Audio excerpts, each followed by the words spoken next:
Merci à chacune et à chacun d'entre vous et à vous, Bernard-Henri Lévy, et à tous ceux qui ont pris ce soir cette fantastique initiative.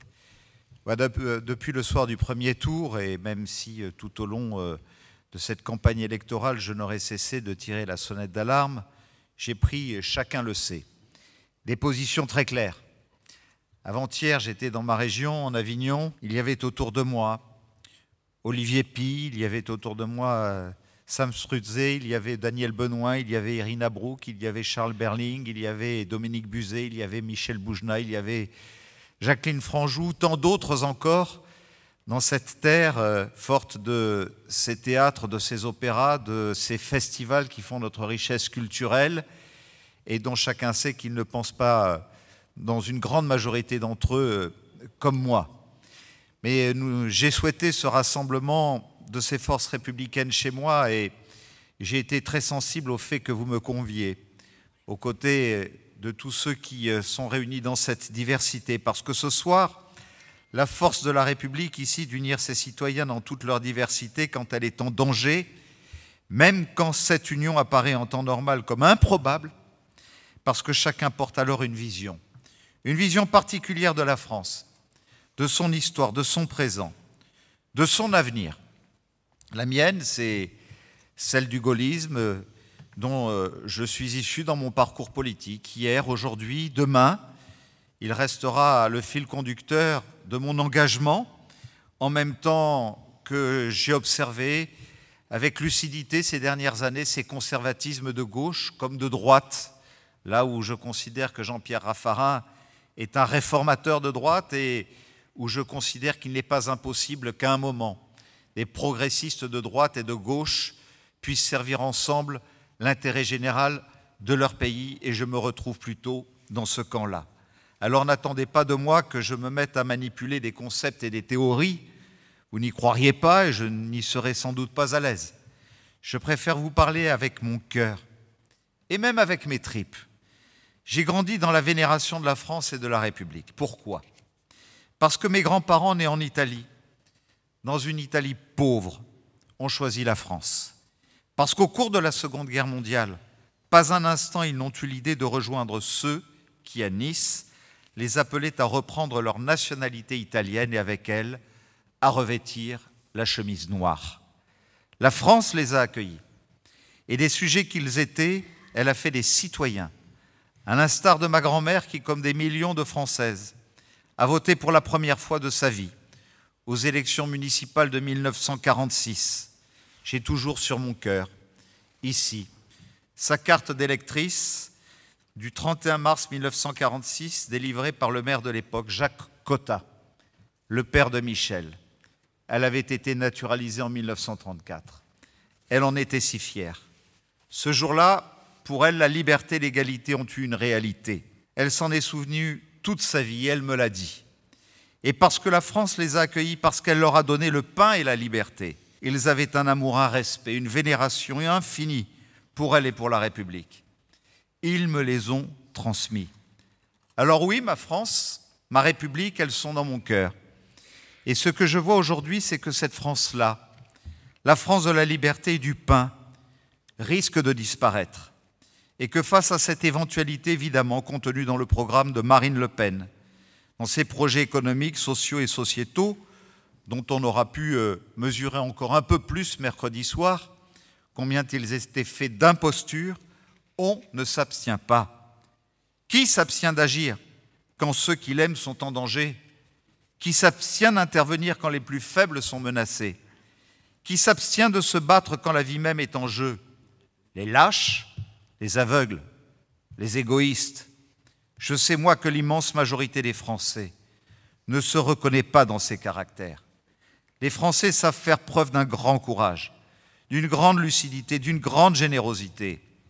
Et la preuve, c'est qu'à la fin, ce sont les justes et les résistants qui gagnent. Ce ne sont pas les collabos.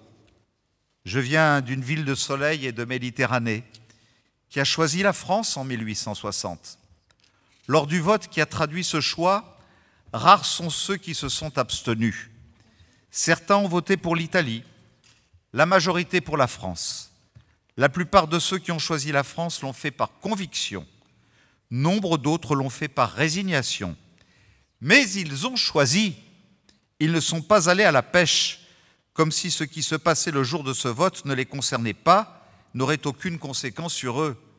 Parce que ça aussi, je veux le dire, c'est irresponsable. Dans une démocratie, le principe, m'a-t-on appris, c'est que ceux qui ont obtenu la majorité incarnent la totalité du peuple. Donc ceux qui s'abstiendront seront eux aussi, autant que les autres, les victimes d'un Front national porté au pouvoir, et qu'ils ne s'imaginent pas pouvoir compter sur un troisième tour social. Le troisième tour social, c'est une idée qui peut se défendre face à un pouvoir attaché aux droits individuels et aux libertés publiques. Qui a jamais entendu Marine Le Pen proclamer cet attachement? Moi, ce que j'ai entendu plus tôt, ce sont des menaces à l'encontre des magistrats, des journalistes, des syndicalistes, des fonctionnaires, des associations qui ne lui sont pas favorables, des créateurs ou des artistes. Des menaces, oui, pas des droits individuels et des libertés publiques. Alors je dis aux abstentionnistes, vous faites sécession dans une France qui respecte votre droit à le faire. Et quand vous rentrerez de la pêche, vous risquez de vous retrouver dans une France où non seulement vous n'aurez pas gagné une once de liberté, mais vous l'aurez même en grande partie perdue. Il est là le véritable résultat de l'abstention. Prendre la responsabilité de priver tous les Français, y compris les abstentionnistes eux-mêmes, de ce qui fait la France, la liberté. Alors oui, ne pas s'abstenir, c'est voter pour Emmanuel Macron. Emmanuel Macron, ce n'était pas mon candidat. Avec Emmanuel Macron, je ne partage pas tout. Mais Emmanuel Macron, je ne l'ai jamais entendu menacer qui que ce soit de représailles s'il était élu. Et jamais il n'a tenu aucun propos qui puisse laisser douter de son attachement à la République, à son histoire, à ses principes, à sa liberté. Le choix, c'est celui-là. Et c'est pour cela que je ne m'abstiens pas. Et c'est pour cela que je choisis de voter pour Emmanuel Macron. Voilà, je vous ai dit ce que j'ai sur le cœur. Une observation encore, attristée. Quand le père Le Pen fait 20% en 2002, cher Jean-Pierre, il y a beaucoup de courageux pour défendre la République. Quand la fille Le Pen est annoncée à 40% en 2017, alors là, le courage se raréfie.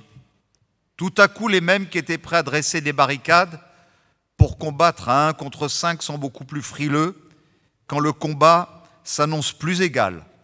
Donc je m'interroge, le courage diminuerait-il au fur et à mesure que la menace grandit? Alors je me réjouis que le courage soit ce soir dans cette salle, comme dans toutes les salles qui sont en direct avec nous, parce que le courage, c'est aussi la lucidité. Le monde de demain ne sera pas celui de l'immobilité des murs. Nos enfants le savent déjà, eux qui, par les réseaux sociaux, se connectent à la planète entière. Et nous prendrions, nous, la responsabilité de leur destiner ce sort au lieu de leur donner l'éducation, la formation, les moyens de se faire une place dans ce monde-là? Et les abstentionnistes prendraient cette responsabilité-là? Je ne peux pas le croire un instant. Toute ma vie, je me suis battu pour une France grande, juste, libre, respectueuse des principes de sa devise, qui illuminait d'un sourire le visage de ma grand-mère qui roulait les airs en parlant français. Ce combat, je ne l'ai pas livré au hasard. Je l'ai livré contre la famille Le Pen, le père, que j'ai combattu en 1993 et en 1998 à Nice, parce qu'il menaçait ma ville. La nièce que j'ai combattue en 2015 en Provence, Alpes-Côte d'Azur, parce qu'elle menaçait ma région et mon devoir, et de ne pas oublier ceux qui, au soir du premier tour, cher Manuel Valls, ont été à mes côtés dans ce grand rassemblement qui a permis que cette région du Sud ne tombe pas entre ses mains. Et maintenant, c'est la fille qui menace mon pays, alors ce n'est pas aujourd'hui que je vais rendre les armes. Oui, dimanche, je ne m'abstiens pas. Oui, dimanche, je vote Emmanuel Macron.